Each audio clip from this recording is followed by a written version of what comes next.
Good morning. Good morning, and welcome to the Middle East Institute. I'm Wendy Chamberlain, and I'd like to thank you all for coming out on this rainy morning. It's a nice crowd. We have a fascinating discussion this morning. President Trump frequently describes the Middle East as a troubled place, and that really seems to be very much the truth. For several years, the Middle East has been known for 4 conflicts: Iraq, Yemen, Libya, Syria, a 5th if you look at the broader Middle East and include Afghanistan. But what has been notable about all of these conflicts is that they're largely fueled by non-state actors and funded by external powers, but fundamentally they're civil wars. A lot of our Middle East scholars have become increasingly concerned that this situation could become far more dangerous, that these conflicts could morph into something much more dangerous for global security if some of these conflicts become interstate wars.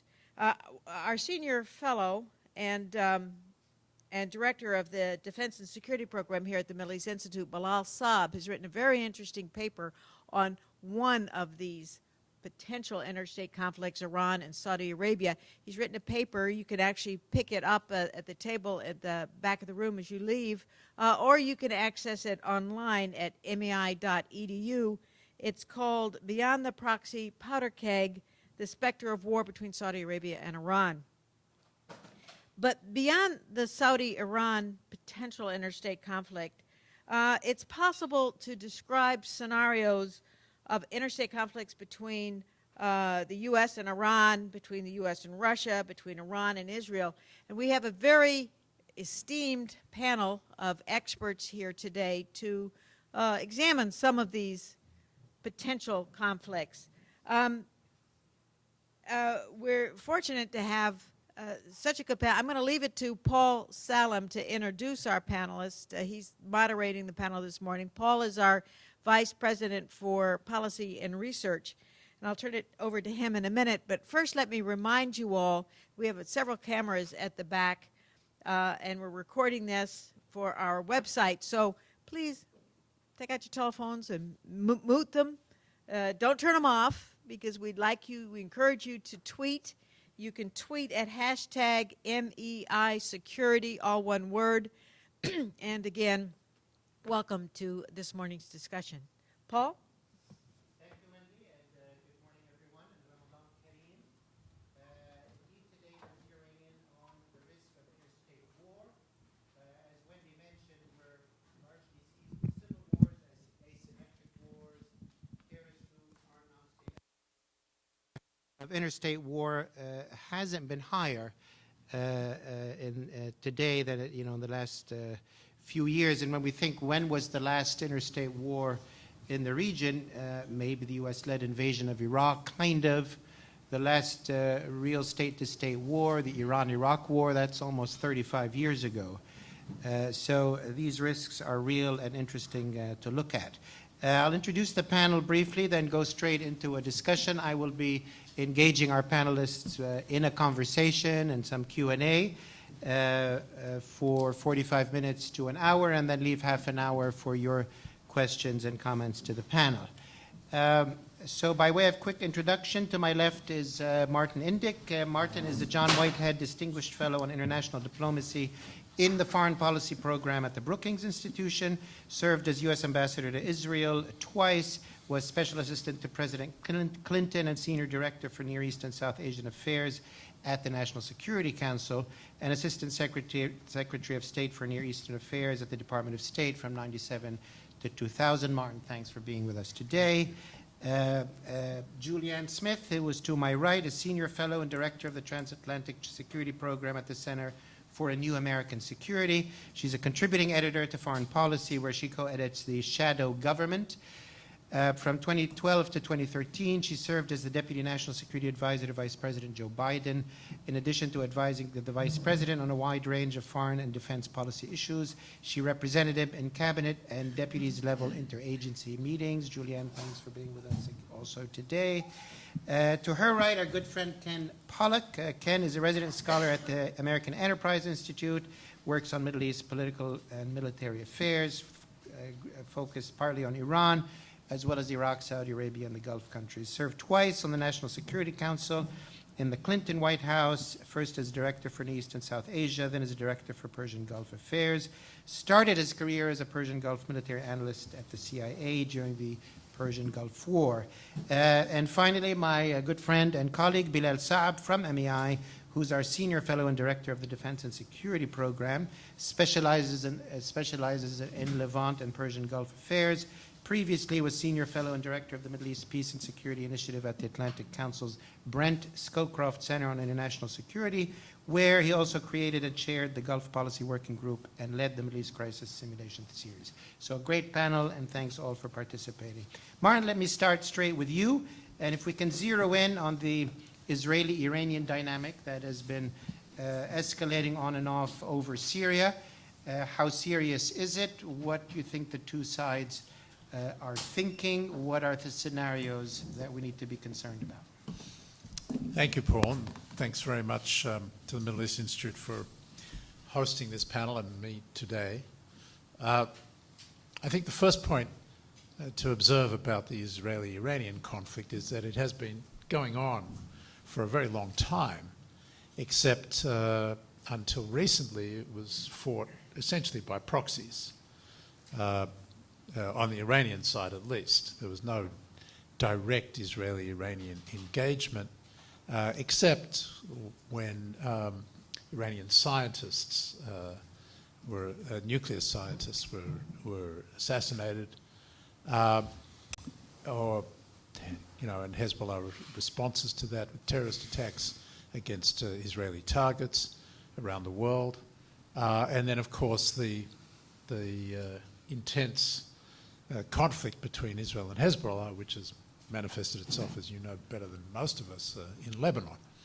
But now in Syria we have a very different phenomenon, and I think much more dangerous in terms of the topic today, of potential for a full-scale war. Because for the first time, Israel and Iran are engaged in what the Pentagon likes to call kinetic activity directly.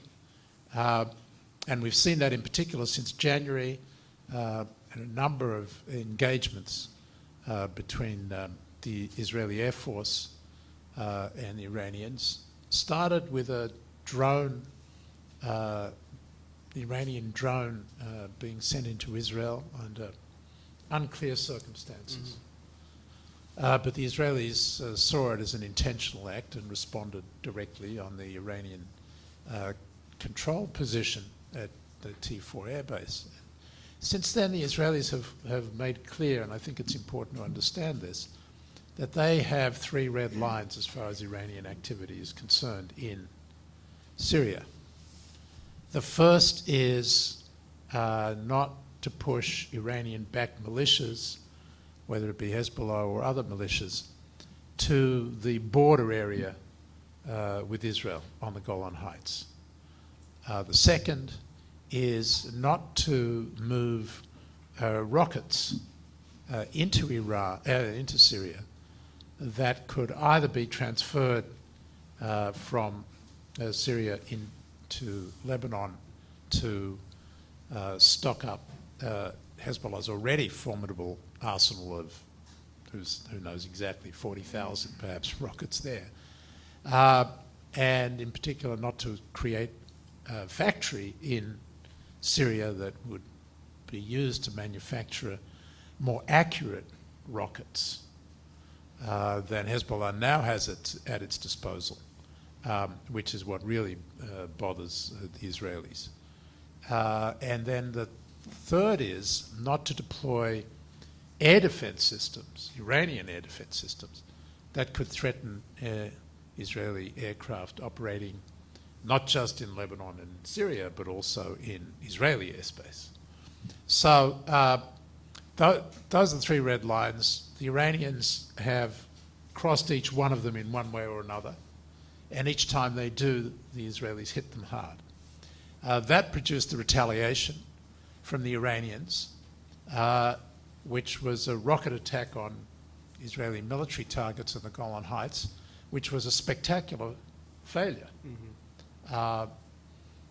Looks like at most a third of the rockets landed in Israel. The rest appear to have landed in Syria. None of them hit their targets. And it really raises a big question mark about Iran's ability to sustain a conflict with Israel from Syria. And I think that the Israeli calculation is that they're far better off if they can contain this conflict to Syria, where they have an overwhelming advantage, and the Iranians are at a considerable disadvantage, not just because of the extended lines of communication, but they just don't have the capacity that Israel has right there on the border with Syria, both in terms of its highly sophisticated air force and drones and missiles, but also its troops, capacity to go in on the ground and act against Iranian positions and back militias. So I don't think that Iran is incapable of figuring that out. Right. So the question then is, how will the Iranians respond? Will they simply respect the red lines? Doubtful. Will they continue to push in Syria? They may still try to probe a little bit. But I suspect that they're looking for somewhere else to hit back at Israel. And the most obvious place is Lebanon, just because Hezbollah has considerable capability that the Iranians have helped them build there. And I'm sure you want to get into this later, but it seems to me at this point hard to see what Hezbollah would gain from starting a conflict with Israel in Lebanon. And therefore there's a kind of question mark about that. The other option, which the Iranians have used in the past, is terrorist attacks on Israeli targets that are softer outside of Israel, particularly embassies or Jewish communities that we saw in Buenos Aires. But those have been considerably hardened. And so it's not clear to me, and we may yet find out in short order, it's not clear to me that the Iranians have that capacity. So I think that the advantage is on Israel's side unless the Iranians pull some rabbit out of the hat. And that may just be sufficient to deter them, to deter the Iranians for the time being, but it remains a really hot conflict in which now the potential for escalation to an Israeli-Iranian all-out conflict is very real. Well, let me ask you a bit about the diplomacy surrounding it, both on the Israeli side and maybe what you might be seeing on the U.S. side. Obviously, it's not the first time that Israel and some of its neighbors or even Iranian proxies or missile issues have been a cause of a fear of great escalation. In the old days, there used to be an Assad state, whether Hafiz or Bashar, that was at least in control of Syria, that the U.S. could deal with or Israel could send signals to and try to manage a situation. More recently, it seems that Prime Minister Netanyahu thought that maybe the Russians, being present in Syria, could manage the situation. None of those seem to have panned out. So has that left, first, the Israelis with no sort of political or diplomatic avenue? And are the Americans on the diplomatic side, other than their deployment in the Northeast and issues around that, are they engaged? Is there anything they can do to avoid a real escalation? Yeah, I think your points are very well taken. Syria under Assad the father had very clear red line understandings with the Israelis that both sides respected and essentially more or less kept the peace between Israel and Syria, and also in Lebanon when Syria was in control of Lebanon. And Hezbollah was kind of handled separately, but the relationship between Israel and Syria was well understood by both sides. And that extended to the sun as well, and now that it's broken down, the ability to control things by the Syrian regime is essentially gone. They're acted upon rather than acting in this situation. The Russians, I think you're right, that they are a critical player here now, but they're conflicted. They have a relationship with Israel which they like to maintain, but they also have a relationship with Iran which has been critical to the success, to the victory that they've achieved for the Assad regime in Syria. And I don't believe they have any interest in a confrontation with Iran on behalf of Israel. But on the other hand, they don't want an Israeli-Iranian war in Syria, which could destabilize the situation and forfeit the victory that they now have. So they're kind of playing both sides. Netanyahu has gone to Moscow 8 times now in an effort to get the Russians to pressure the Iranians to contain them at least. He'd prefer that they push them out of Syria. By the way, that was the Flynn plan, if we remember back in the early days, very early days of the Trump administration, was to flip Russia against Iran by offering to lift sanctions against Russia over Crimea. And that was supposedly the Kissingerian move that I think both the Israelis and some Arab states were working with the Trump team, but both before and when they came into office. But once that whole thing exploded, Flynn resigned, the American engagement has been almost non-existent on the on the issue of Israeli-Iranian engagement.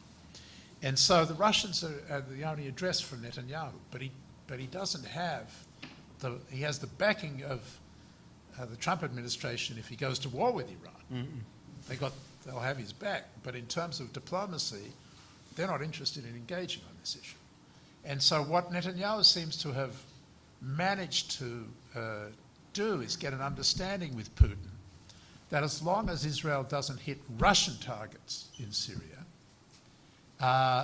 it can have a go at Iranian targets, but don't ask the Russians to press the Iranians to do anything there. So it's settled about that arena. Right, there's no breaks. It's just there are no-go zones, but no breaks on the Israeli-Iranian potential for conflict that's coming from Moscow.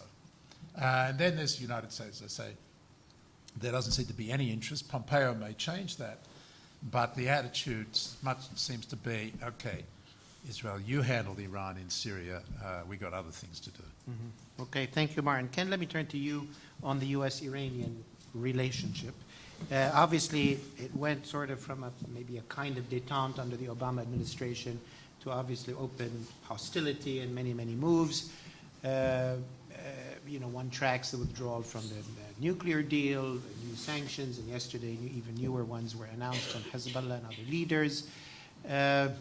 Big question marks over their presence in Syria, whether they're actually going to pull back, which might be a gift to Iran, or do something else.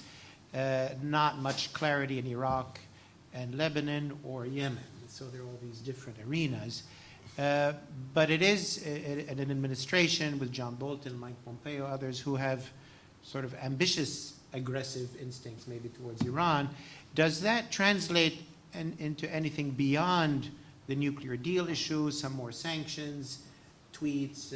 Is there any military risk? Are there any arenas where there is an actual risk of armed conflict? Take a deep breath. Yeah.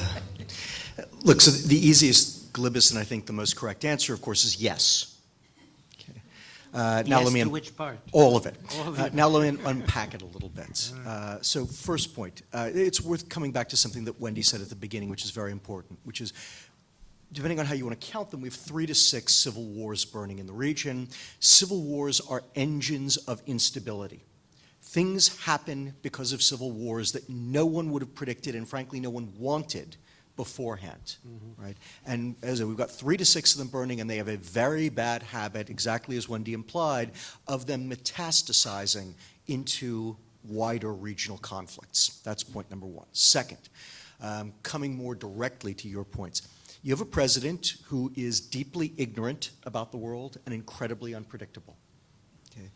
That makes it very hard for other countries to calculate, to make decisions about what to do, right? I mean, every country in the world is endlessly trying to take every other state's behavior and kind of, put the points on a line and then extrapolate so we think this is what the end state is that they're trying to do. You can't do that with Donald Trump, okay?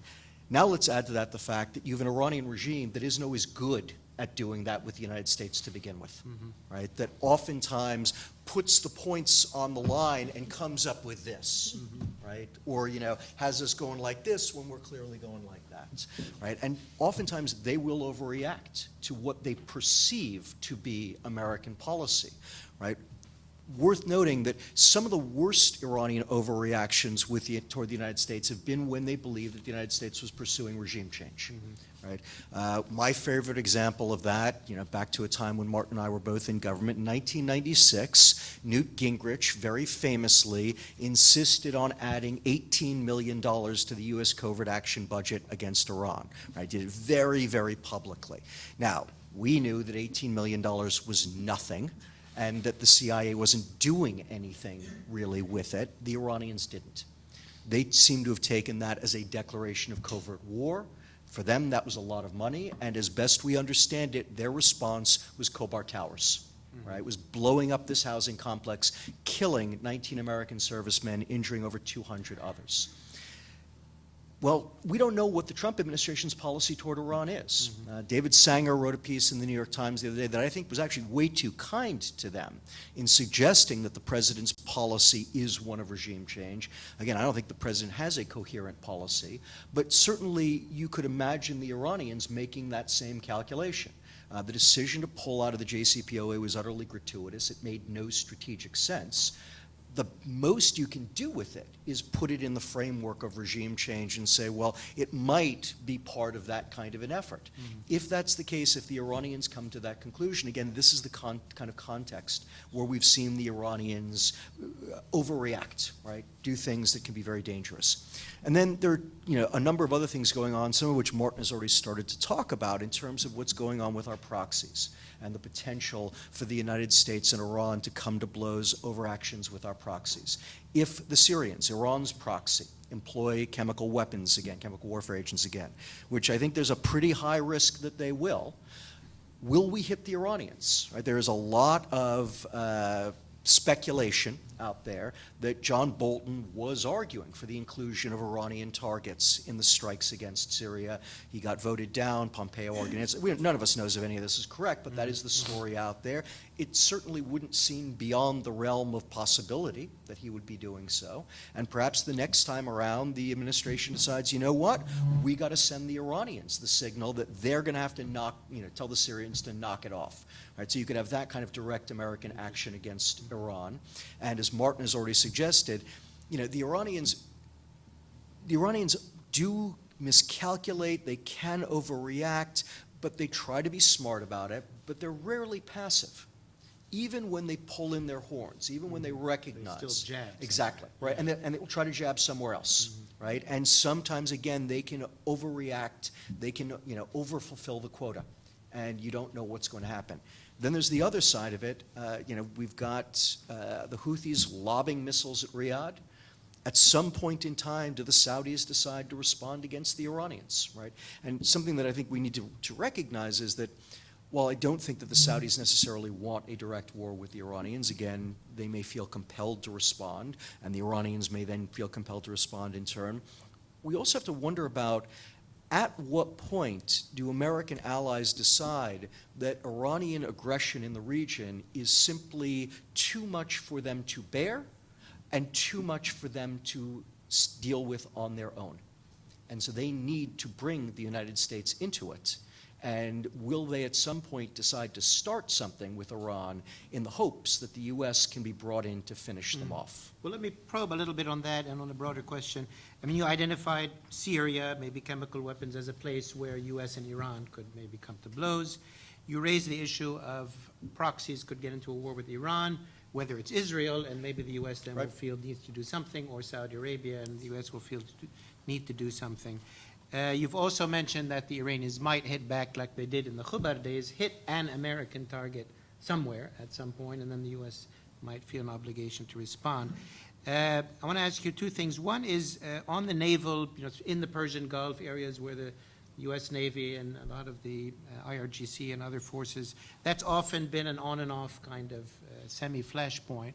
Is that an area where you think things are quite managed and manageable, or do you detect a bit of escalation? The second question is, in the case of a proxy war, what would your estimate of, I mean, how would the U.S. decision-making structure grapple with such a decision?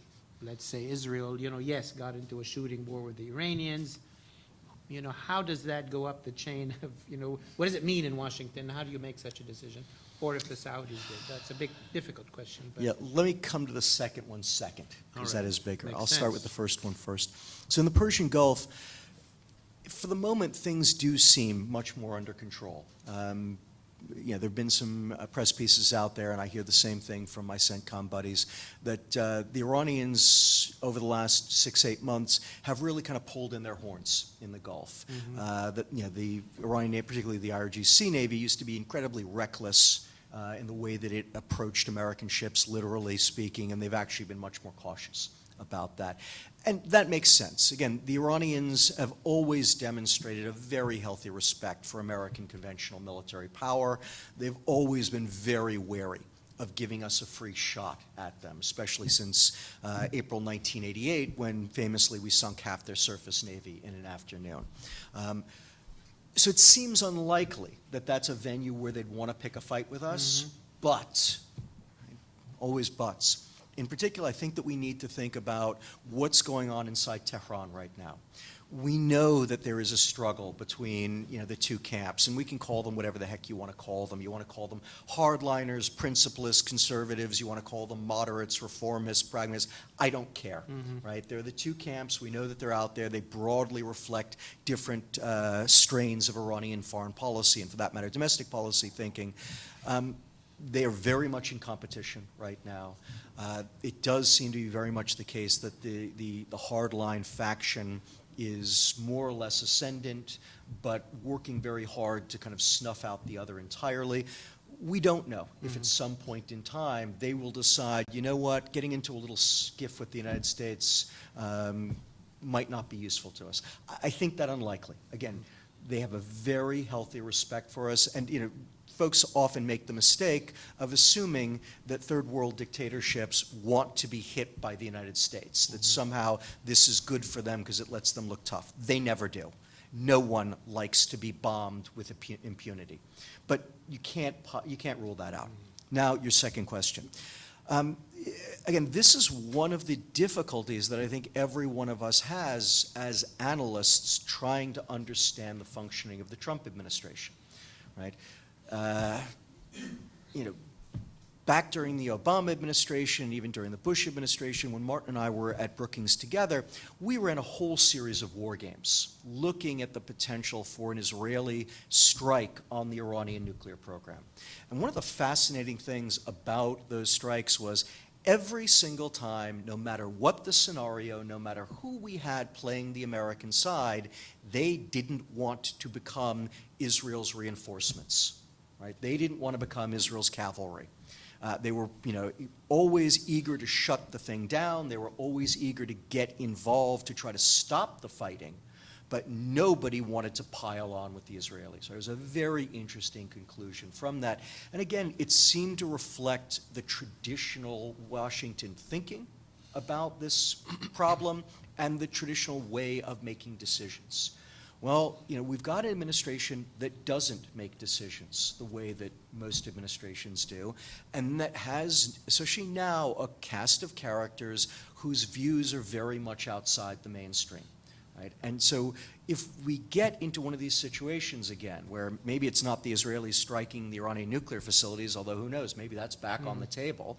But if it is, as Martin was talking about, simply the Israelis going after Iranian targets in Syria. And by the way, I think the Israelis do have a perfectly good argument to make, which is that even if you believe that what Iran is doing in Syria is defensive, it is still very threatening to Israel, right? And that could be a very compelling argument for even a Mike Pompeo. You take other members of this administration who have always been much more eager to confront Iran militarily, who may even be looking for nothing, simply a rationale to hit them militarily. Again, I think we simply have to recognize the limits of our own analysis, recognize that this administration does things that really don't conform to our accustomed models of Washington decision-making, and also recognize that that is true for every country in the region, looking at Washington and trying to make sense of what it's doing, and for the Iranians, who, as I said before, don't do a very good job of it even when it is a more predictable administration. Okay, thank you, Ken. Julianne, let me turn to you, and looking at the U.S.-Russian situation. Few people expect U.S. and Russia to go to war, certainly over Syria or anywhere else, but they are in the same chaotic space in Syria with air forces and ground forces. Russian mercenaries got caught up in an attack and were killed. Our proxy, as Martin was indicating, are trying to figure out how to hit their proxies without hitting them. How do you see the risks of the U.S.-Russian coexistence in Syria? And within which context politically do you put it with this administration in the U.S. which is rather inscrutable, and maybe a Russian administration which is maybe very scrutable in the sense that, it's in Syria, it declares why it's there. Give us an assessment of that. Well, I think it's kind of worst of all worlds when it comes to the U.S. and Russia right now, just looking at our bilateral relationship and the sharp deterioration that we've seen, not just in recent months, but really over a couple of years now. But we do have some clarity, I think, ultimately on what Russia's goals in Syria are, and they've been pretty clear from day one since they showed up in the fall of 2015. They clearly wanted to preserve their one military base in the region. That was of critical importance to them. And in order to do that, they needed to ensure that they could prop up Assad and his regime, and they've been very successful in doing that since they've gotten engaged. Assad has had a number, of course, we all know, significant territorial gains with their assistance with Russian strikes, and we've seen a huge uptick in strikes against the opposition forces since Russia became engaged. The Russians like to frame their intervention in Syria in counterterrorism terms. They tried very hard to persuade, of course, Mike Flynn that they were interested in working with the United States and others to combat the Islamic State. If you look at their actual strikes, though, and there have been some very good studies looking at what the Russians have actually targeted in recent years, by and large, the large majority of their strikes inside Syria have not been against the Islamic State. Their goal has ultimately been to go after the forces that we support. So the counterterrorism frame, I think, is genuine. It's just we're defining the counterterrorism agenda in very different ways, although they've tried to show the Trump administration in recent months that they want to take the threat of the Islamic State quite seriously.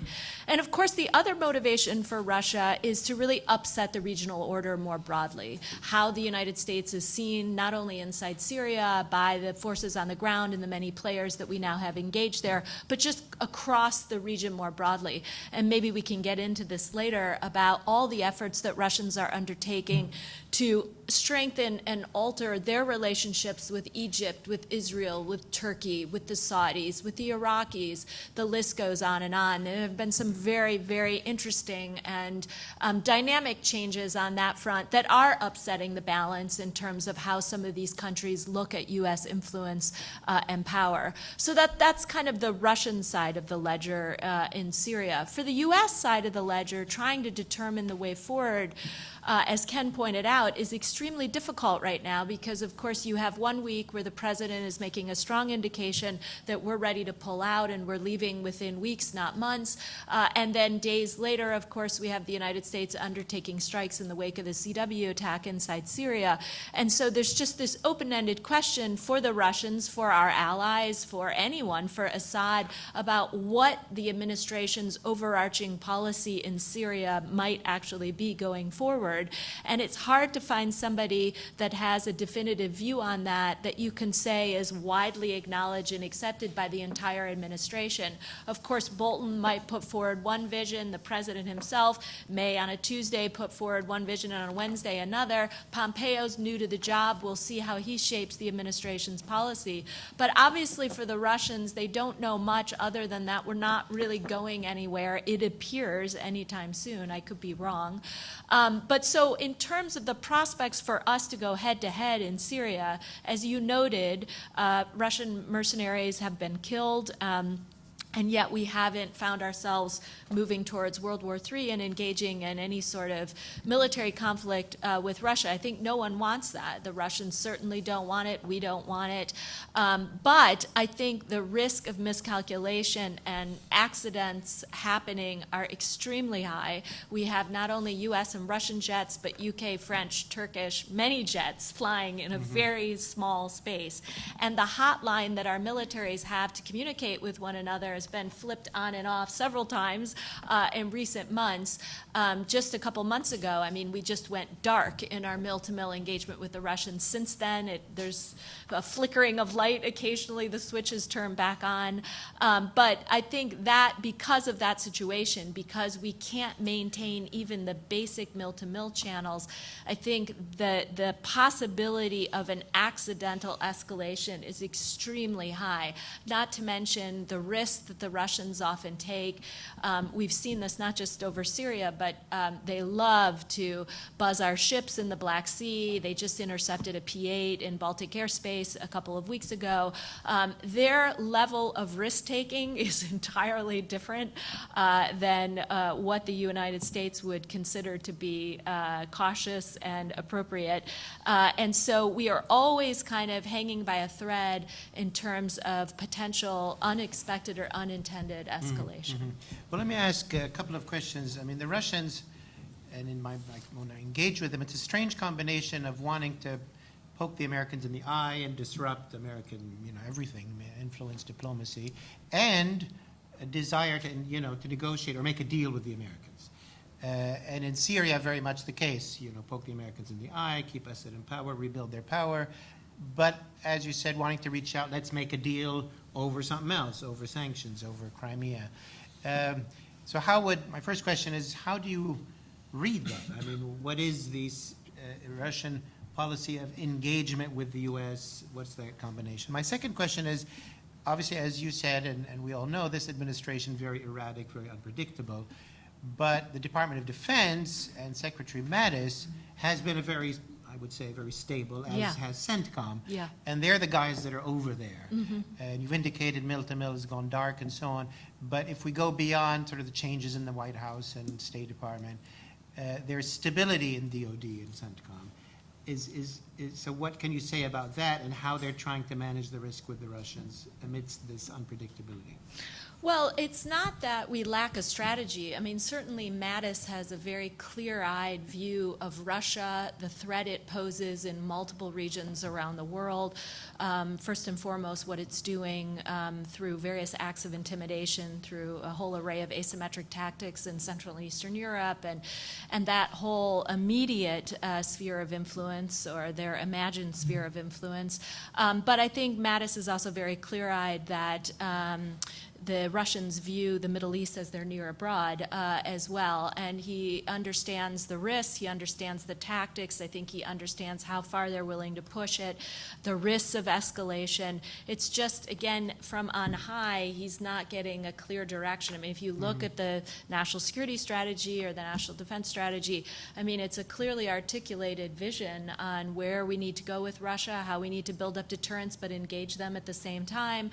And so so yes, I do feel that if you're just standing inside DOD and engaging either the Joint Staff, Dunford or Mattis and everyone that works below them, you see a strategy and you can talk to them in very clear terms about the way forward, their expectations, what tools they believe they need, what policies they'd like to see.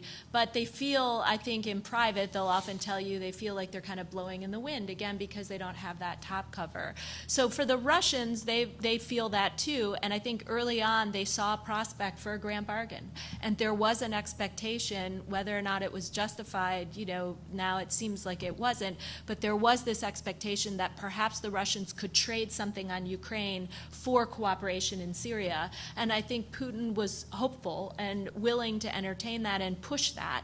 Now, it never came to pass, in part because Flynn was pushing that so hard and then was replaced by McMaster, who wasn't convinced that those two conflicts should be linked. And since then, I think many in the administration have tried to keep them in separate orbits and not make it a transactional agreement with the Russians in any way, shape, or form.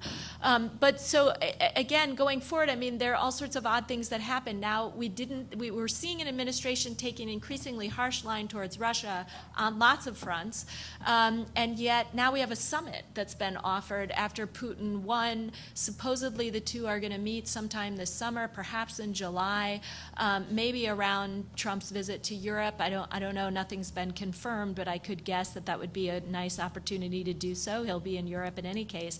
And at that point, the open-ended question for everyone working under the president and for our friends in Moscow are what is the goal? What are the deliverables? What does each country expect out of this meeting other than a nice photo op? Is there some way we can talk about Syria in a constructive light? As Martin noted, there's been almost nothing done on working on kind of the political end state of what happens in Syria with Russians or with anybody. And so again, maybe Pompeo comes with ideas, wants to pursue a new process with Moscow and others. I don't know. But the bottom line is it can't just be Russia. Obviously, Russia plays a critical role, but Russia's ability to deliver Assad has diminished over time. And it's more than Russia. It's the Iranians and lots of other players as well. And so for the administration, they'll have to determine, obviously how they want to go about any sort of negotiated process or some Geneva Part 4 or whatever it might look like going forward. Thank you, Julianne. Bilal, let me turn to you and let's look at the Saudi-Iranian situation. Obviously, they've been competitors, adversaries for decades now. They've been in proxy conflict in several arenas in the region, most recently in Yemen. But in a way, we can say that they're almost in direct war, that an Iranian proxy or friend or something is lobbing missiles on Iran. Maybe they felt that the ISIS attack on Tehran, on Saudi, on Riyadh and Saudi, I misspoke. And maybe the Iranians feel, going back to what Martin said, that the ISIS attack and maybe Tehran, maybe they interpreted that as, that somebody's behind them. And so we've never been closer to a brink of some kind of direct escalation. You've just written an excellent paper on this. Walk us through what you think the political considerations are on both sides, because they're dealing with publics that are, and political systems themselves, and then the strategic, tactical considerations. Sure. Thank you, Paul. Of all these conflicts that we are discussing this morning, I will submit to you that the likelihood of direct confrontation between the Iranians and the Saudis is probably the lowest. That's good. That's good. Except that that chance is actually now highest than ever before. There's no question, as you mentioned, Paul, that the Saudis and the Iranians have been fierce rivals for almost now, 4 decades? But very atypical to rivalries in international relations, these two don't share borders, they don't have territorial disputes, and as any good student of international relations or political science will tell you that the major reason why nations go to war is because of territorial disputes. Thank God they don't share borders. They don't share a history of direct military conflict. It's always easier to go to war when you've done it before, right? Look at Iran and Pakistan. and many other cases around the world. The other reason why this is really less likely, and I think it's a considerable one, is the fact that the Saudis don't seem to have the military capabilities to really engage in that type of confrontation with the Iranians. There's certainly the factor of our massive military presence in the Gulf. I mean, the major reason why CENTCOM is deployed is precisely to prevent that kind of interstate war between not just the Iranians and the Saudis, but pretty much any other type of conventional warfare. And another important reason is that Iran itself really does not feel threatened existentially, directly by the Saudis. What really worries the Iranians more than anything else, as far as Saudi Arabia is concerned, is the Saudis' close associations with Washington, really. It's not really Saudi military power per se that worries the Iranians. It's more the fact of that military relationship between the United States and Saudi Arabia. So that's the conventional wisdom, and I think it's compelling, frankly. But let me try to challenge it just a little bit to tell you why I feel like that risk now is higher than ever before. I think Ken has mentioned it already, and everybody has had a few comments about it. There's really remarkable leadership transitions in both Washington and also in Riyadh, and that just makes everything so much more unpredictable in terms of threat perceptions, approaches, you name it.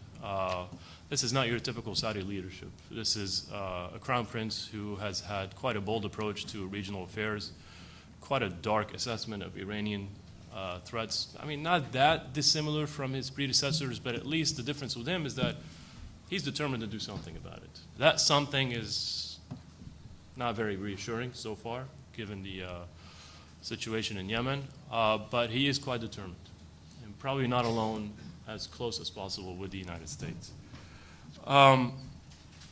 We tend to focus in this type of dynamic between Iran and Saudi Arabia a little bit too much on what the Iranians' calculations are.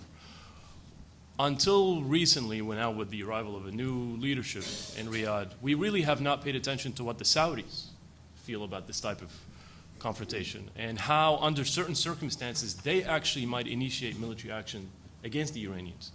I mean, as you mentioned yourself, God forbid there's another missile firing at Riyadh this time around, and there are actually Saudi casualties, which is the hypothetical scenario that I describe in my paper.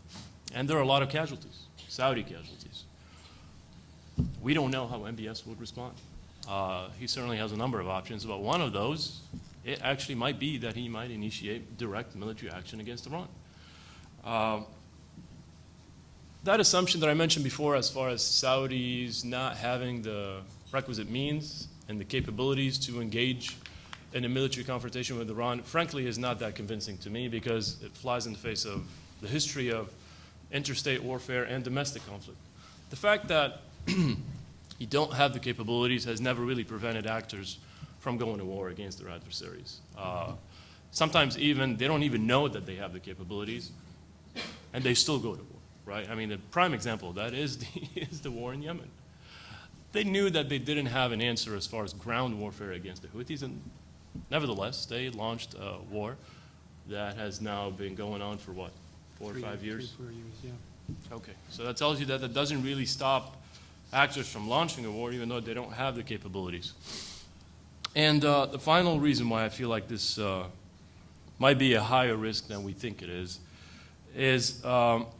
we've always thought about this type of confrontation as a result of deliberate and well-thought-out decisions. It's anything but. I mean, if anything, if this is really going to happen, this is going to be the result of an accident and escalation arising out of Yemen. And this is something you just simply cannot control.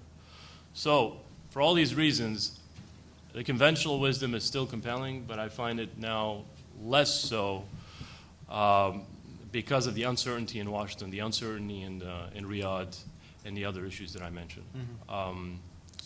Thank you, Bilal. As you mentioned, these two have not gone to war before. Right. So what might, if it happened, God forbid, what form might it take? They don't share a border.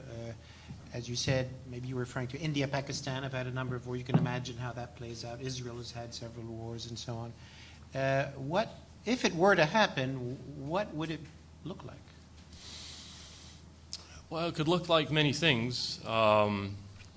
And, you know, it could be in the waters of the Gulf, even though I certainly do not advise the Saudis to do anything in the waters of the Gulf, because if you really want to talk purely in terms of military capabilities, I think the Iranian Navy is far more formidable than the Saudi Navy. Certainly they can rely on us and the British, obviously, to come to the rescue. Obviously, we have quite a significant presence in Bahrain, obviously, with the Fifth Fleet. If that's not really an option, and once again, you look at the Saudi military capabilities, I think if really they are determined to pursue that very risky course of action, which is to, you know, initiate direct military action against the Iranians, I think Stryker aircraft is probably the best instrument for them. This is, in terms of branches of the Saudi military, I mean, the Air Force is probably the most impressive for the Saudis. And they do have the capabilities at least to target some targets within Iran, not too deep inside the country, obviously. And there are ways that they could do that. But, you know, at the end of the day, the biggest factor for both, not just the Saudis, but also the Iranians, is, and that's the X factor, obviously, is the issue of U.S. intervention or U.S. support. I don't think the Saudis will be as reckless to initiate something like that without even having some kind of, I don't want to call it reassurance, some kind of,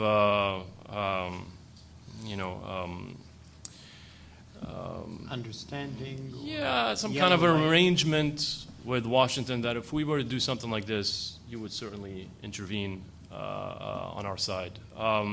Because the last thing the Saudis need, specifically at a time now when MBS's top priority is domestic modernization, right, with the Saudi Vision 2030 and all that. The last thing really they need is another war, other than the one in Yemen, with an adversary that is certainly far more formidable than the Houthis in Yemen. A long war is certainly the enemy of the Saudis with Iran because they certainly don't have that, all the other attributes that the Iranians have in a long war, and we've seen those quite a clear display in 8 years of war with the Iraqis where they were fighting essentially on their own, right? Not even the Soviets were backing the Iranians at the time, and they came out, fair enough, bloodied, but they did survive.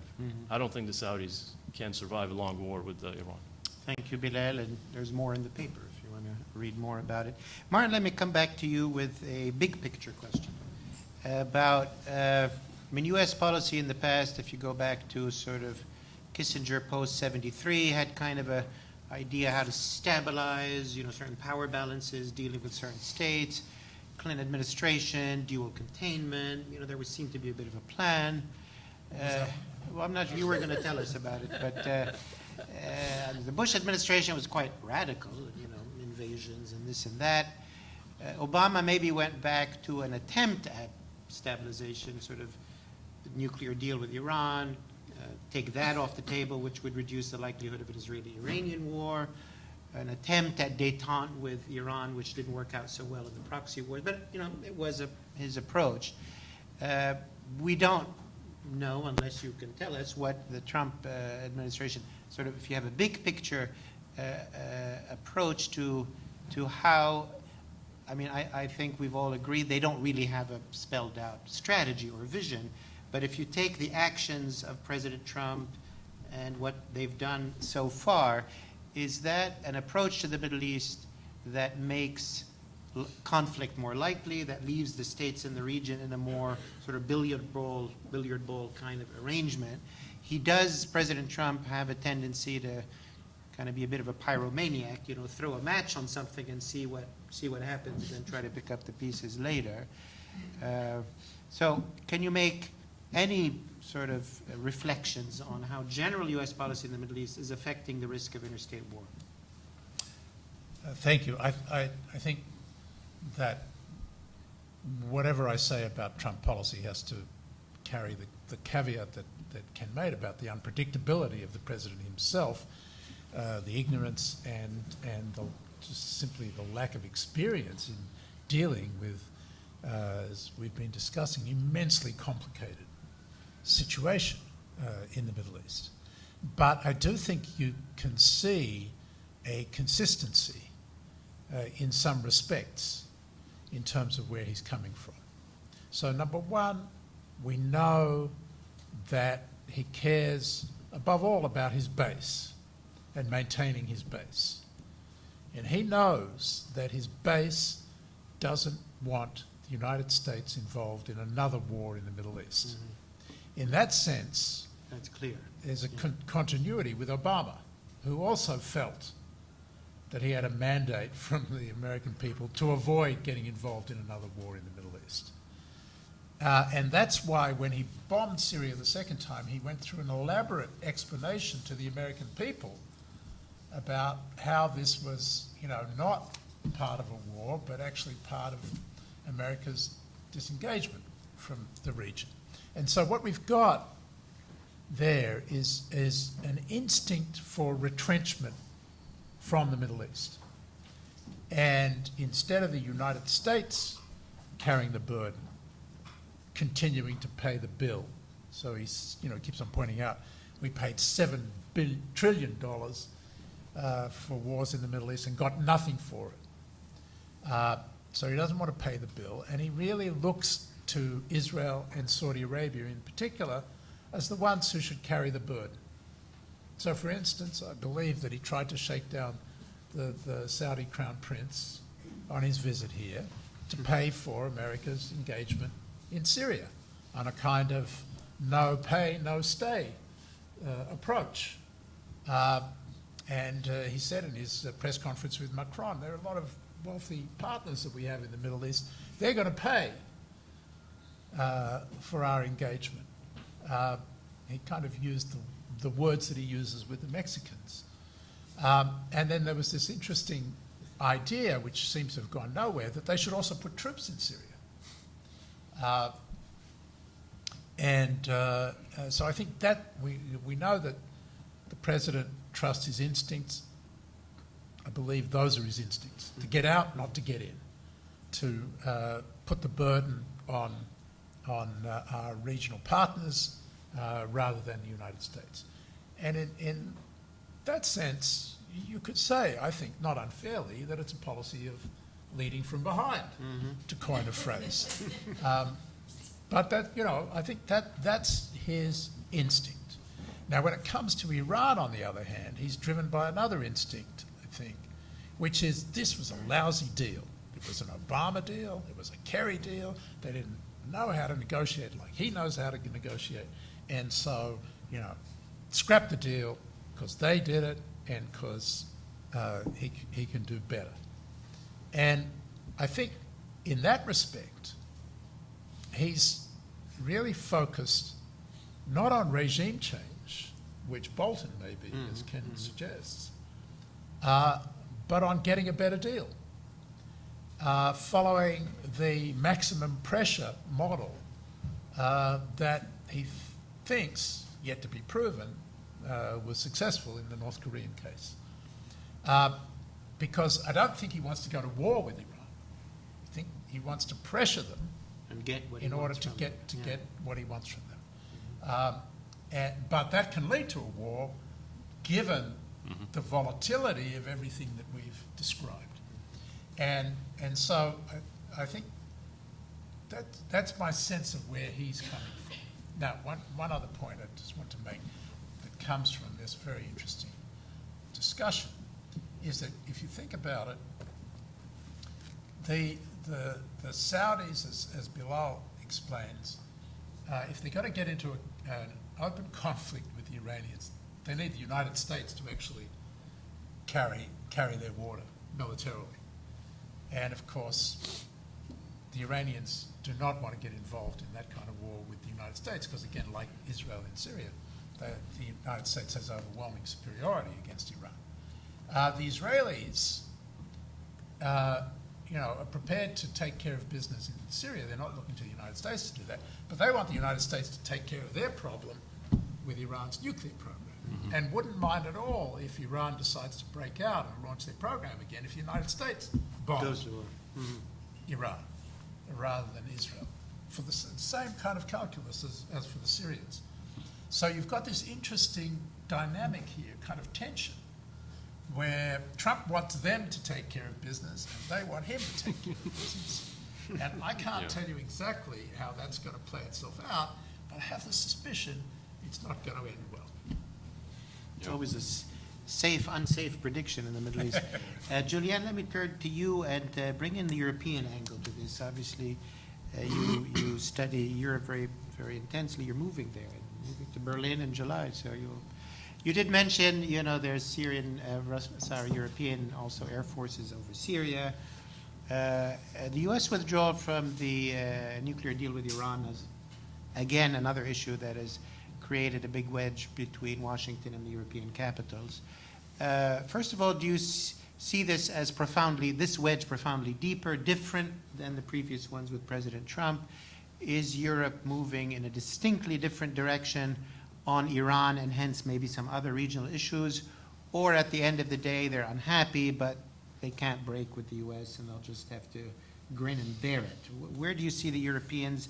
I know there are multiple players, but what can you say about them? Well, we have had over a long history with our allies in Europe, many peaks and valleys, and one of the questions that's being asked, I think, on both sides of the Atlantic right now is the current tension with Europe that the Trump administration is experiencing any different than, say, what we went through with the Iraq War in 2003, which was a pretty dark period that got very personal and quite nasty in terms of our policy disagreements and how we both handled it at the time. But as we saw years later, we were able to bounce back from those differences and find ourselves in a happier place where we were able to cooperate on a number of fronts, whether it's economic and trade or security relationship. And one can see that you often get a chance to kind of reset the relationship with new administrations or even some new players, as we saw with new people coming into the back end of the George W. Bush administration. Things got better over time. But my conclusion is that the place we're in with our European allies right now is actually worse than what we've seen in the 2003-2004 period. And I say that for a couple of reasons. One, the disagreements over the Iraq War, we were disagreeing about a specific policy, the U.S. decision to go to war in Iraq and some of the accompanying counterterrorism policies that joined that decision or were part of it. Right now, we're having kind of a fundamental debate about the foundation of our relationship. So on the one hand, we're on the brink of erupting into a trade war with our European allies as the president still tries to determine the way forward with the steel and aluminum tariffs. And on the other hand, there seems to be this question in the president's mind about what value is this relationship writ large. He doesn't spend a lot of time talking about the common values or the history or the cultural ties. It's become very transactional. In fact, any European leader who walks through the door of the Oval Office is now asked two questions. What are you spending on defense, and are you meeting the target of 2% of GDP? And what does our trade relationship look like? And if you don't have great answers on either one of those fronts, the meeting is simply not going to go well. So I do think we are in a different place with our European allies, and we're on the brink of something that could have a lasting implication for the future of the relationship, not just a bump in the road where we snap back with either new personalities or just a new administration. The question is, if we're in a hole with both Russia and Europe right now, what does that mean, I guess, for what's going on in Syria or across the Middle East more broadly? I don't think in Syria, I mean, the Russians just cherish these moments where they can drive a wedge between Europe and the United States. But in Syria, I don't see any lasting implications for the current ISIL coalition and what we're doing with our European partners there, or in Iraq. I mean, that may change over time. But right now, it seems like those of us that are working together from a mill-to-mill standpoint will continue doing so as long as the president wants to do that. And I think Europe would stand by us on that front. But on Iran, obviously the picture gets a lot darker, and we're now in a situation where the Europeans are determined to stiffen their spine and somehow preserve the deal, and yet you can already see the writing on the wall where European companies are slowly starting to back away because they don't want to be faced with the choice of choosing between showing European resolve and getting into the line of fire with the United States and suffering from the sanctions that we are reimposing. And so I think despite European leaders' best efforts to preserve the deal and claim that they're going to take a new leadership role, I just don't see their ability to bring industry along with them on that. And ultimately, despite the fact that we're now trading insults again, and we had some very tough and unhelpful language from Brussels yesterday with Donald Tusk saying, with friends like these, who needs enemies? That got a lot of attention on social media. Because we're in that space right now, it's going to be hard for us to come together as partners, and the only way forward is, unfortunately, really for Europe and the United States and other partners to sit at the table. But our instinct right now is to kind of, particularly on the European side, to run for the hills. So I can't predict how this is going to play out, but as Martin said, on a different subject, I don't have a good feeling about kind of where we're ultimately headed. Thank you, Julianne. In a minute, I'm going to turn to the audience, so prepare your questions, but let me ask a question to Ken. Provocatively, one might say sort of the future trend in the Middle East might be decided in Singapore in the meeting over North Korea. In the sense that you could have one scenario, which is that the North Koreans, as they're sort of indicating, well, we're going to keep our nuclear program. They got Trump to come. We don't want to risk a war with them. So they get, a lot of things. They'll give some minor concessions. They'll get maybe some economic. They might coming out smelling like a rose, as it were. The signal then would be to Iran, well, the thing to do is to get a bomb first and then talk later. Or Trump's dream that, somehow they will give up all their nuclear weapons, and that'll be a great victory for Trump, and that'll put the Iranians in a very different trajectory. And I'm often thinking about it these days that, this could be a big crossroads for the Middle East, because if that happens, and if Iran really goes nuclear, then you have Iran nuclear, you have proliferation issues, and our future could look very different. So what do you see the links there, and how do you read it?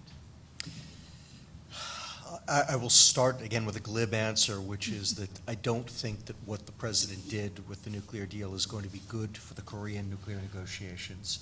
And I think that whatever comes out of that is again going to make things worse and harder for Iran, not better. I think that you're right that the Iranians may very well conclude, if there is some kind of an agreement with the Koreans, that, yeah, we got to get a bomb, right? And in fact, I think that this may strengthen the argument of some in Iran. And again, it's not clear. So many different voices, so many different arguments were being made before the signing of the JCPOA, but there were clearly some in Iran who were saying, we should get a harder bargain, right? We should push harder. We shouldn't be giving up this much to the Americans for so little. Just as we think that the deal was not a good one and too generous to the Iranians, there are plenty of Iranian hardliners who think that the deal was too good for us, right? And so again, this may embolden them. And so yes, if Martin is correct, and what Trump is hoping is that he's going to be able to renegotiate with the Iranians, good luck, right? It may be even harder next time. And I think that there's no question that that's the case, because exactly as Julia just pointed out, we're likely to have less Allied support than, if we go back to the table, right? And, another point that I think was implicit in what she said, but I'll just highlight it more. The bigger issue, I think, is not going to be the Europeans, who I think are ultimately going to cave and just pout. The bigger issue will be with the Russians, the Chinese, the Indians, countries like that, who I think are going to look at the American decision to walk away from the JCPOA and basically say, screw you. Yeah. Right, and they will have an ability to push back on us that the Europeans don't, right? And that will play out in a lot of different fields, including if we ever do come back to the Iranians on a nuclear deal out there. But just to come back to this Korean case, a number of people have made the point, and I think that it is true. I suspect it is going to be harder to get a deal with the Koreans as a result of this. What exactly are they going to want? What could the United States give them I mean, let's imagine, I think this is completely fantastical, but let's imagine that Kim Jong-un actually were serious about being willing to make some compromises on his nuclear program. What kind of guarantees can he get from the United States that whatever he agrees to, we won't turn around and say, not good enough, we're tearing up that agreement as well? And again, I think the good news here is, not being a North Korea expert, but listening to a lot of them, he has no intention of making an actual deal with us, right? So I think this is all moot. But if you were to imagine that scenario play out, I think we have made this infinitely harder. Martin, you wanted to say something before I turn to the audience? Or was it Bilal wants to say something? Bilal, go ahead. Yeah, just a couple of points about this X factor that both Martin and I have talked about, which is U.S. intervention in the case of escalation between the Iranians and the Saudis. For a long time, the United States has had a firm, consistently bipartisan security commitment to the Saudis since the days of Franklin Roosevelt. And even President Obama, who really didn't have much affinity for the Saudis, also was quite serious about that commitment. If the Iranians play their cards right and avoid conventional warfare with the Saudis, that would make our decision to intervene much more difficult. It will be a lot easier if there is actually that type of conventional confrontation between the two, because we would most likely intervene. But if it is below that threshold, which the Iranians are masters of, obviously, they've been doing it for a long time, I'm not sure what the U.S. Position would be, because we've seen it before in Egypt, right? When Hosni Mubarak fell, everybody looked to the Americans to come to the rescue, but we didn't, for good reason. If Saudi stability starts gradually getting upended by increasing Iranian activities, we really have a major decision to make. And the problem I see is that those types of conversations between the Americans and the Saudis, but also other partners in the region, are just not happening. Those types of contingencies that fall short of direct confrontations, conventional warfares, they're just not happening. And I realize, obviously, I'm not in the building to see whether those types of conversations are taking place, but I do talk to, on a regular basis, to a lot of those people. And they're not. The Crown Prince came to Washington, okay, expecting to have those types of conversations about Iran, about many other serious things. You saw what happened in the Oval Office. The president had postcards about how many arms they were buying from us. And it was embarrassing. So when we start having those conversations about contingencies that might lead to war, this is when I feel like that partnership is really heading in the right direction. For now, it's really been primarily about hardware that they buy, about economic investments, and that's all good. But when we're talking about all these things that we're talking about this morning, those conversations, as difficult as they are, they must happen, but they're not. Thank you, Bilal. Turn to the audience. Show of hands. There are microphones. Please introduce yourself. And yes, I'm David Mack from the Middle East Institute. My question is primarily for Martin. There are a couple of really nasty terrorist groups near Israeli positions on the Golan Heights. They seem to be tolerated by Israel, maybe even enjoy a little bit of protection. What is Israeli policy and what are Israeli objectives there? And does the Trump administration have any problem with this? I mean, I haven't seen, maybe I've missed it, I haven't seen a reaction from Washington to what's going on there. thank you. We'll take a number of questions, so make note of questions. In the back, gentleman in the back. And yeah, please introduce yourself and ask the question. My name is Dan Silverstein. I'm a private sector and capital markets advisor. My question is, I think, primarily for Dr. Pollack. There have been passing references to the economic implications throughout the region, but I wonder if you could address more specifically direct foreign investment throughout the region. Clearly, it seems to me, from my unpracticed eye, that the Saudi economy is going through a transformation.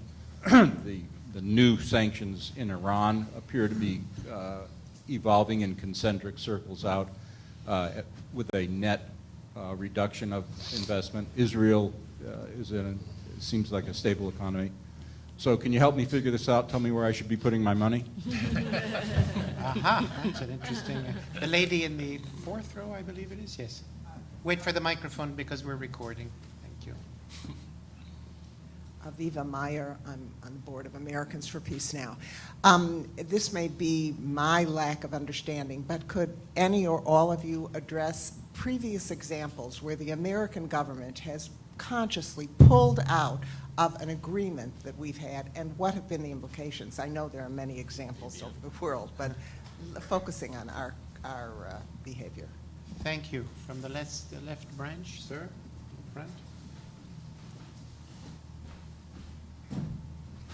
Asaf Ashar to Martin. You know, Israel and Iran has no territorial, any conflict, okay? We have a history of a warm relationship between Israel and Iran starting in biblical time. Iran started Zionism, you might say, during Cyrus. Is it some kind of, and Iran has nothing to do with the Palestinians, Shia, they are non-Arabs. Why is there such a pernicious conflict? Why Iran wants to annihilate Israel? What is there? Thank you. There was a hand here, I believe. Well, take one in the back, and then we'll go to the panel. Question about Cyrus the Great and his Middle East. It's Hisham Fahmy from the American Chamber of Commerce in Egypt. Nobody mentioned Qatar and what's happening there, and nobody mentioned Egypt. So what's going on? Well, what's the question? Is that a question, or it's we should, well... Okay. What's going on? What the hell's going on? We're going to go back to our panel, maybe just go right to left if you feel any questions or things you can comment on. Ken, let's start with you. So the question of where should you put your money, Houston? It's a great investment these days. And I get asked that question a lot about where should I put my money in the Middle East, and my answer is typically Houston, which, you know, has a passing resemblance to the Middle East. Look, I think you're asking a very good question, which is, at a macro level, I think what we're all saying is that we are looking at a period of probably prolonged, pardon all the P's in there, prolonged instability in the Middle East, and potentially conflict. As I started out by saying, we've got 3 to 6 civil wars burning. It's not at all clear that they're going to be extinguished. They could very well spread. They can metastasize into wider international conflicts. Civil wars themselves have a habit of spreading, civil war from country to country. You pointed out Saudi Arabia. I think we're all very hopeful that the Saudis are going to transform at least their economy, if not their wider society, that will be both a positive in terms of building a more modern Saudi Arabia, which then can spread to other countries of the region, also hopefully a positive in forestalling or precluding the possibility of instability and, you know, wider internal disruption in Saudi Arabia, which I think is the main driving force behind Mohammed bin Salman's reforms. What we don't know is whether he'll get it right. He's been doing a lot of different things. I would actually argue, based on my reading of other historical reform efforts, that he's actually been doing a lot more right than wrong, even if it doesn't look good to us. But that said, there's no guarantee that it's all going to work out. And we can all point to examples, most poignantly just across the Gulf in Iran, of reform efforts that actually triggered the revolutions that they were supposed to forestall. Right? So there's no guarantee that any of that's going to happen. You know, we can then look at a more micro level, exactly as you're picking up from the conversation we've been having here, which is to say that, you know, what we're probably looking at is a period of greater conflict that's going to scare off FDI. We're looking at greater sanctions that's going to scare off FDI. And we're looking at a variety of different reactions and responses to it, which may not be great for a Western investor. Now, if you are a Chinese investor, and the Chinese government makes the decision, you know what, I want to show the Trump administration that they can't act like this, right? You know, and we will provide you with loan guarantees so that you can go into Iran. Right? That might be a great investment opportunity for Chinese investors. But I think the Chinese are going to want to see those investment guarantees, those loan guarantees from the Chinese government, which is that they may well be forthcoming as a way of pushing back on us. And that is going to open up Iran more to them than it is to us, to the Europeans, all the stuff that we've been arguing about, right? The truth is, exactly as Julia pointed out, that's not really what's going on. There wasn't very much American investment in Iran. In fact, there's basically none. And there was very little European investment in Iran. The real market for the Iranians has very much been the East. And the real question mark is how much that expands as a direct response to the Trump administration's approach. Thank you, Ken. Julianne, certainly the Trump administration has withdrawn from a lot of international agreements. Any examples that are useful as parallels from previous administrations? Well, I was just going to say, during the Obama administration, it became crystal clear that we've kind of lost our ability, or at least for a while, that team, but I think it's not beyond the Obama administration, that lost our ability to move forward with any sort of treaty on any subject. We saw a lot of efforts. You look at what happened with the disability treaty, with Bob Dole on the floor, still unable to get that through. It was very telling. And so we know what happened. The Obama administration decided to move forward with various policies on a variety of subjects through executive order. And unfortunately, that's made it quite easy for President Trump to come in and just roll back a lot of those decisions. But it's not as if we don't have examples above and beyond destroying various executive orders with great ease. There have been moments when you look at, I think about the ABM treaty and the Bush administration's decision to pull out of that treaty. So it's not without precedent. I just think now we're in a position where it has become crystal clear that this administration is so adamant. If Obama's fingerprints are on anything, it's immediately tossed out the window. And as Ken noted earlier, it's just raised real questions for the world, for our allies, but also our adversaries that we're trying to negotiate with about U.S. credibility, reliability, the staying power of any agreement we happen to enter into in a positive way or in a very difficult negotiated settlement kind of way. It really will give folks around the world, and it is giving them pause. Thank you. Bilal, on this issue, you want Yeah, I was just waiting for Julianne to mention the ABM treaty, because that was a big deal, obviously, with the Bush administration. To this day, the Russians throw that at our faces, because it was when you talk about treaties, you're talking about Senate ratification. This is very different from the Iran nuclear deal, obviously. SALT II on the Carter, but I think we killed it pretty much because of the Soviet invasion of Afghanistan, and at the time the president was quite weak domestically and therefore didn't really have much of a chance to get ratified by the Senate. But certainly the ABM treaty was a big deal because it did affect the strategic balance between the two and the entire nuclear deterrence conversation. Thank you, Bilal. Martin, a number of questions, maybe one on Israel-Iran, one on the groups near the Israeli border. Just a quick comment to reinforce Julianne's point. It's not just that it makes us unreliable in the case of our allies and even our adversaries, but it also allows for others to do the same thing. If the United States can do it, then why not somebody else? And I remember very distinctly when Bibi Netanyahu won the election against Shimon Peres in 1996 in Israel. I was ambassador at the time, and there was a really big question as to whether Netanyahu would continue with the Oslo Accords that had been signed by the previous government. He had run in his election against the Oslo Accords, but Clinton insisted that he had to live up to an agreement that was committed to by the previous government, and Netanyahu accepted that principle.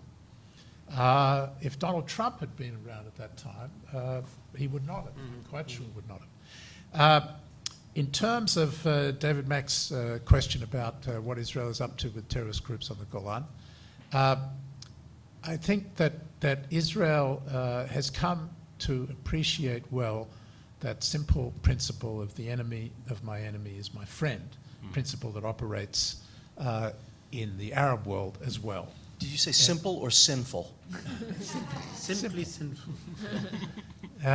Simple proposition. So in this case, if the terrorist groups that are in close proximity to the Israeli border on the Golan, and they can find a common interest against Hezbollah in particular, or the other Iranian-backed militias, they're going to do it, and that's what they essentially did. Of course, the enemy of my enemy is my friend is a principle that adheres in terms of Israeli-Saudi relations as well, for both of them, and is providing an important glue to that relationship. In terms of the question of what motivates the Iranians, it's one that I've puzzled about, and maybe Ken should comment on this too, because I think he understands them better than me, but I would think it's two things as far as I can see. Because I think your question is right. What business is it of theirs? Why do they care? And certainly back in the 1990s under the Clinton administration, when we were pushing to try to get comprehensive peace between the Israelis and the Arabs, the Iranians were doing everything they could to undermine that effort. And as I understood it then, and still today, I think, is that they see themselves as the rightful heirs to Cyrus, if you like. They intend to have a dominant position in the region. And the best way they can promote themselves as Shias in a Sunni-dominated Middle Eastern heartland is to be more Sunni than the Sunnis when it comes to being against Israel, or when it comes to the Palestinian issue. That is the way that they have been able to project themselves and legitimize themselves in the Arab world, the Sunni Arab world, by using Israel for that purpose. The second relates to their revolutionary, the revolutionary nature of the regime and the overall export of the revolution. And so you need an enemy that you can pick on, and the Zionist enemy is a good way of keeping the revolution alive by fueling that. Certainly, this call for the repeated call for the annihilation of Israel is I think more than just a calculation of how to advance your hegemony and more a reflection of the revolutionary impulse. You asked about Qatar and Egypt. I mean, I think that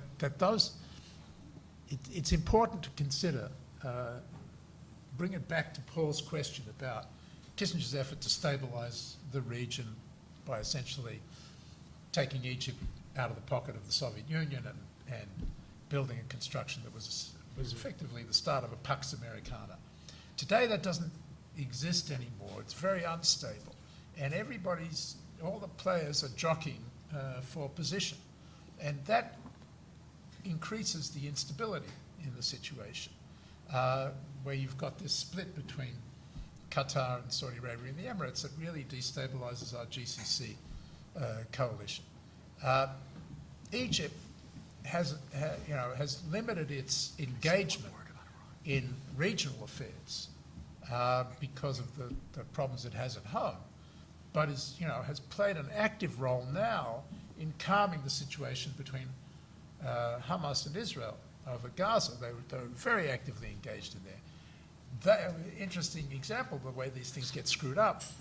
They were willing to work with Qatar on that because Qatar has influence with Hamas in Gaza, but the Saudis came in and said, "Don't you dare." Mm-hmm.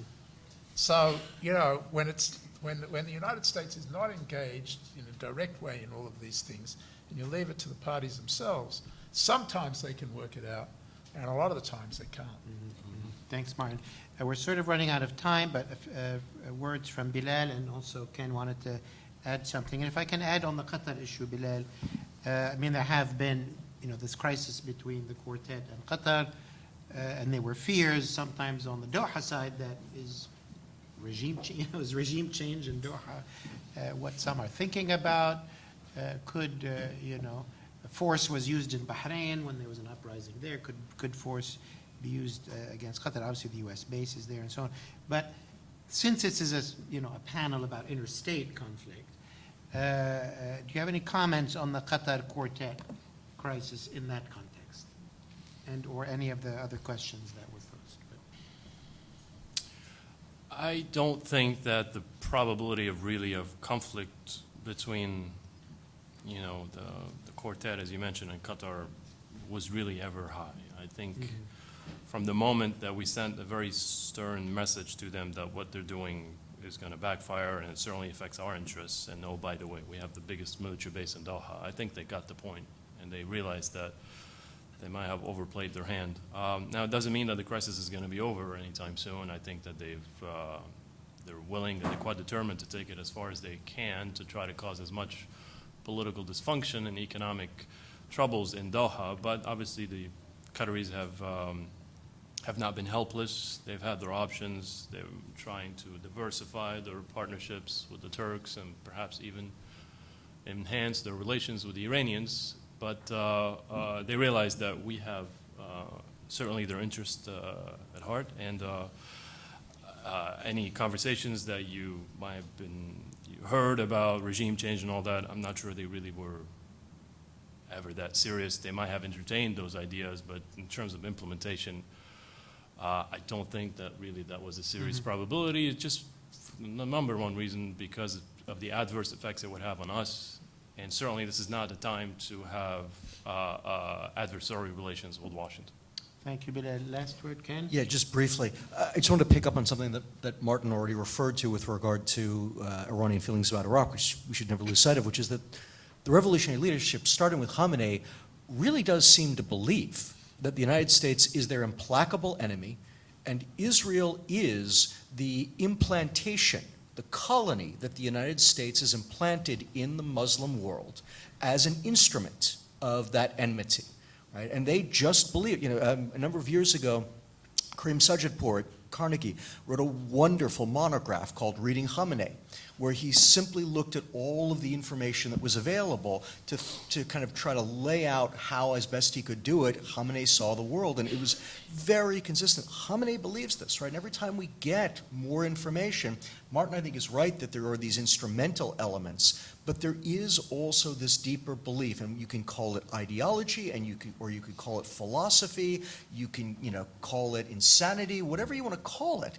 That absolutely is true for them. They do seem to see this. The revolutionary leadership sees Israel as being part and parcel of the United States. Sometimes we control Israel, sometimes Israel controls us. It can fluctuate, but they really do seem to believe it, and we shouldn't lose sight of that.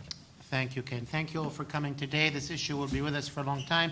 Please join me in thanking our excellent panel. Good job.